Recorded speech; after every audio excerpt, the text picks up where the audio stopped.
Բարև ձեզ։ Գրադարանում այսօր զրուցում ենք Kyiv Independent-ի զարգացման գծով տնօրեն Զախար Պրոցիուկի հետ։ Hello Զախար. Hello. More than 40 days of war and very young media news outlet Kyiv Independent continuing to tell the stories about the Ukraine war in English. How are you doing? How are you surviving? And as far as I know, you're even developing. Tell me the story. You want to hear it from the start? I think it'll take more than 15 minutes. I mean, it's... So I think important point to mention straight away that Kyiv Independent is the young organization, but with an old journalistic tradition, right? It was founded by the newsroom that left Kyiv Post, which was previously the biggest English language paper in Ukraine. And this is how Kyiv Independent was born. So our journalistic tradition is older than 1 year that we recently celebrated. You have some heritage. Yeah, we do have some heritage in terms of the journalism skill set and so on. And I think that was one of the important factors of our growth and success is that we were ready to face the challenge of the full-scale invasion that Russia started in Ukraine. So we do.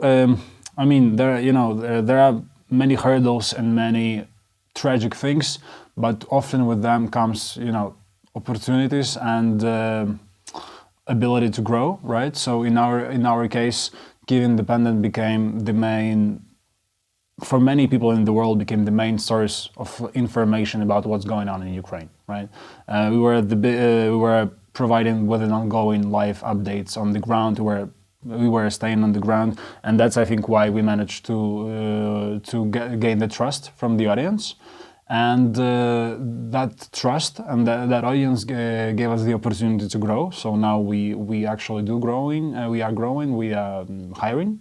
Our team was at around 18-20 people in February. Now it's closer to 35, and we are planning to grow further.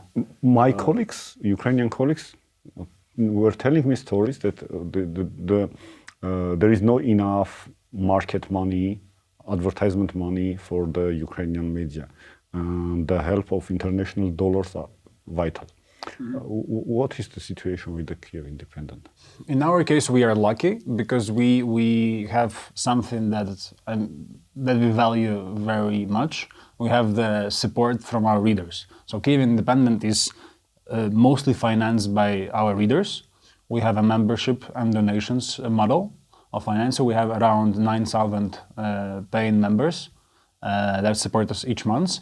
And then in total, more than 40,000 people somehow financially donated or supported Kyiv Independent, either one time or monthly. This support from readers gives us the ability to first of all pay salaries, but also to open new positions and hire people. So who are the readers? I mean, they are non-Ukrainians? Mm-hmm. So you mean readers or members? Members, I mean who? Subscribers. Subscribers, yeah. So Kyiv Independent is the English language publication. So our main target audience are actually not Ukrainians, but people around the world who want to read more about Ukraine and the region. And that also reflects in our membership. So we did a survey and we know that the biggest part of our members are coming from the North America, from United States, from Canada, and also from big Western countries. And this is the biggest chunk of our financial supporters. One of the goals of the Kyiv Independent is to become not only a media about Ukraine, but become a player that would be the biggest media in the Eastern Europe. Right, where we would be, let's say, Ukraine-centric, right? Ukraine would still be probably the biggest chunk of the coverage, but that people would come to read us about what's happening, in Belarus, what's happening in Poland and Baltics, potentially in Russia, right? So we would like to be that place for them. And that's kind of a long-term strategy that we have, and we are working on that. In the summer, we launched our Belarus coverage. We have a Belarus newsletter. We have a correspondent that works with us and covers that region. So we do take steps in that direction. No one knows how long will this war goes. And about the planning, how do you plan for a month, for 2 months, for I don't know. It's not easy as far as I understand. It's not, right? You don't know where what will happen to you in a month or even in a week. But we do have to plan, right? We cannot just say that we because of the unpredictable circumstances we would not plan at all, right?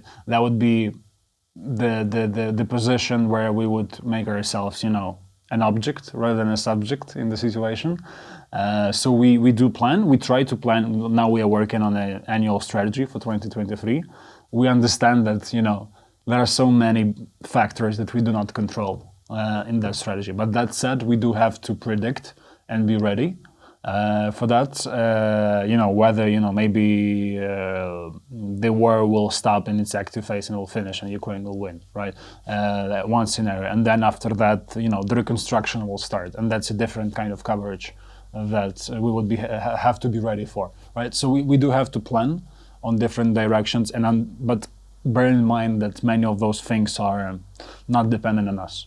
We can state like Kyiv Independent is a startup. And startup growing in a very unique situation during the war. Yes, that's how we try to think about ourselves. Yes, we are. I like to call ourselves like a startup with like an old journalistic history, right? Because organization-wise, we are a startup. We have a new, business model. We have the new market in a way. We are trying to conquer. We have the new setup in a way. So I think it's really, I will do a bit of HR propaganda right now for people who might listen to this. I think why it is really good to work at the Kyiv Independent right now is that you combine the responsibility and the scale of a big media organization with the flexibility and growth and change of a young startup, right? If you join our team, it's relatively easy to get responsibility if you're like ready for this and you are willing to do so, right? So we're not that big. We are growing aggressively. We are hoping to grow in the future. We understand the risks, but I think it's a really unique time to work at the Kyiv Independent, and I think I hope the team feels the same. So if you want to apply, we have open positions. I was about asking the vacant places. So people are willing to apply to the job for the news media outlet who is working in the war zone. Let me say it's like country with the war. How is it? Journalists, I think they are attracted by things like that often. So we do have a lot of applications. We have a bit of a unique skill setup that we require to work at the Kyiv Independent. That means understanding the region, knowing not just English at the fluent level, but also like Ukrainian, Russian. So that has some complications in terms of who do we require to be. But that said, we still there are many people who are willing to apply, and we are hiring. We have people from Ukraine, but we also have people who are working. We have an Australian journalist who lives in Ukraine. We have a French journalist, an American journalist. So we have quite a vibrant international team. Thank you for this interview. I like your optimistic view of the current issues. Okay, I'll comment on this quickly. I think there are many things that I'm not saying, right? There are many grim realities that it is hard for me to share with words. You have to experience yourself and live. But that said, we cannot remain victims of the situation and be in this kind of passive mood, right? We do have to act, and we do have to beat the time that sometimes works against us, and that requires some level of optimism and hope that maybe sometimes is like a bit foolish, but you without it you would go crazy. So you do have to keep it with yourself, and this is what we try to do. Thank you. Thank you.